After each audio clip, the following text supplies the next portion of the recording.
Good afternoon. Can you hear me? Madam Vice President, we have you loud and clear. It's great to see you at JSC and an honor to speak with you from the International Space Station. I am so excited to be with you all as Vice President, as the head of the Space Council, and as an American who is a space nerd. I'm so thrilled to be with each one of you. And thank you for your excellence. Thank you for your service. How are you guys doing? We are doing great. We are fellow space nerds, and we really appreciate you and the Space Council and everyone there, the support that you all have for the human spaceflight program.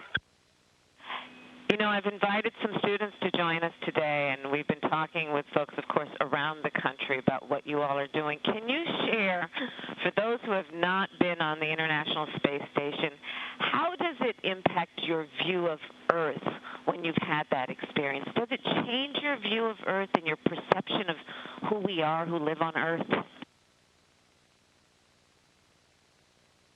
Oh man, that's a great question, and I think it's something that we all share up here. You know, one of the unique perspectives that we have here is to see Earth in its entirety. You know, we orbit the Earth, we see 16 sunrises and sunsets every day, and we look down and we see a world with no borders. We see and work with people that are, you know, from all different backgrounds and things like that. And so our perspective up here is that we're all part of one team. We all work towards one common purpose, and that when we set our minds towards those kinds of goals, we can accomplish anything. So it is really phenomenal to be up here, and it is great looking down on the Earth. You do realize how fragile it is and how much we have to take care of it as well. And so it is just really a privilege to be up here, and just really an honor. Lessons for all of us.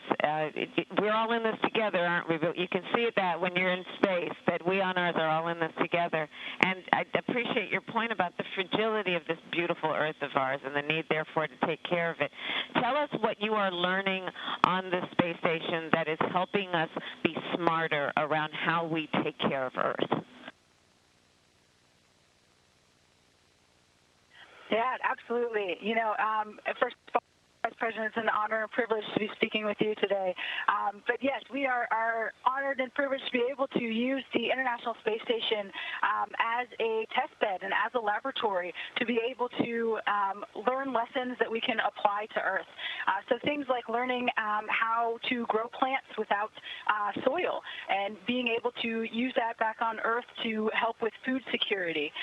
Thinking about learning about how cells age, immune cells age while we're up here, and thinking about how we can help with immune cell aging back on Earth. There's so many different aspects of what we do up here that can be applied to making Earth a better place.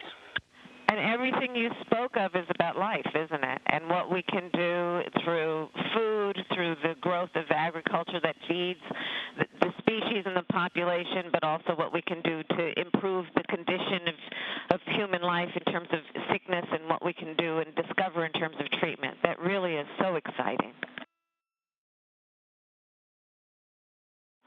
I'm going to have a bunch of students with me today. What would you tell them and share with them to encourage them to continue with their studies in a way that they would either one day be on the International Space Station or could be here on Earth working with these incredible professionals I'm around right now to facilitate the work you all are doing in space? What's your advice for our students? Well, I think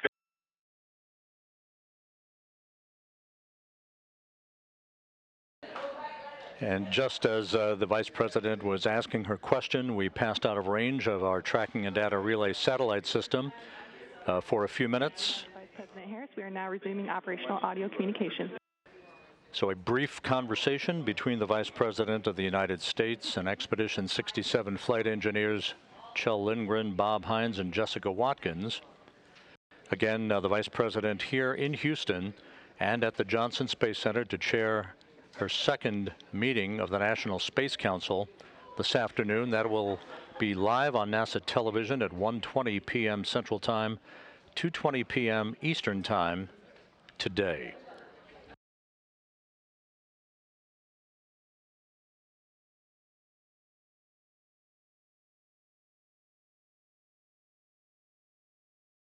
And so with that, we'll wrap up our coverage of the Vice President's call to the Expedition 67 crew on board the International Space Station. Once again, we will have live coverage of the National Space Council meeting that she will chair this afternoon on NASA television at 1:20 p.m. Central, 2:20 p.m. Eastern Time. In the meantime, this is Mission Control Houston.